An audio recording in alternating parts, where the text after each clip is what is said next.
சத்தியத்தையும் அறிவீர்கள், சத்தியம் உங்களை விடுதலையாக்கும். பிரியமானவர்களே, நீதிமொழிகள் 6ஆம் அதிகாரம் 23ஆம் வசனத்துல கட்டளையே விளக்கு, வேதமே வெளிச்சம் என்று சொல்லப்பட்டிருக்கிறது. இன்றைக்கும் அநேகருடைய வாழ்க்கையில ஏதோ ஒரு விதமான இருள், பாவ இருள், சாப இருள் இருந்து கொண்டிருக்கிறது. இதிலிருந்து மீண்டு கொண்டு வர முடியாமல் பலரும் தவித்துக் கொண்டிருக்கின்றனர். இந்த இருள் அணுகக்கூடாது என்று சொன்னால், இந்த இருளில் இருந்து மீண்டு வர வேண்டும் என்று சொன்னால், நாம் வெளிச்சத்தை நோக்கி வர வேண்டும். வெளிச்சம் எங்கே இருக்கிறது?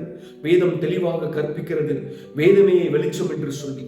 இந்த வேத வசனமாகிய வெளிச்சம் யாருடைய வாழ்க்கையில் காணப்படுகிறதோ அந்த மனிதனுடைய செயல்கள், அந்த மனிதனுடைய கிரியைகள் பரிசுத்தமுள்ளதாய் மாறும். யாருடைய வாழ்க்கையில் இந்த வெளிச்சம் காணப்படுகிறதோ அந்த வெளிச்சம் அநேகர் மத்தியில பிரகாசிக்க செய்யும். மத்தேயு 5ஆம் அதிகாரம் 16ஆம் வசனம் இப்படியாக சொல்லுகிறது, இவ்விதமாய் மனுஷர் உங்கள் நற்கிரியைகளை கண்டு பரலோகத்தில் இருக்கிற உங்கள் பிதாவை மகிமைப்படுத்தும்படி உங்கள் வெளிச்சம் அவர்கள் முன்பதாக பிரகாசிக்க கடவது. இந்த வெளிச்சம் நமக்குள்ள மாத்திரம் அல்ல, நம்மை சுற்றி இருப்பவர்கள் மத்தியிலும் பிரகாசிக்கும், தேவனை மகிமைப்படுத்த செய்யும். ஆகவே இந்த இருளிலிருந்து நீங்கள் மீண்டு வருவதற்கான விடுதலை இந்த வேத வசனமே கொடுக்க முடியும். இந்த சத்தியத்தை பற்றி கொள்ளுங்கள், விடுதலையை பெற்றுக் கொள்ளுங்கள். ஆமென்.